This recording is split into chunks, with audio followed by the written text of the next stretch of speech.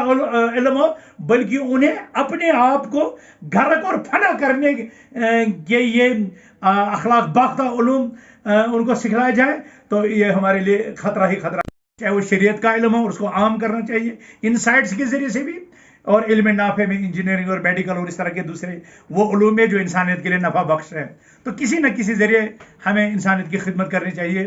اللہ تعالیٰ آپ اور ہم سب کو بھی توفیق عطا فرمائے۔ دن بھر کی سبھی خبروں کے لیے سبسکرائب کر دیجیے ہماری آفیشیل چینل کو، اور ساتھ ہی ساتھ بیل آئیکن بھی دبا دیجیے تاکہ آپ ہو سکے ہر خبر سے واقف۔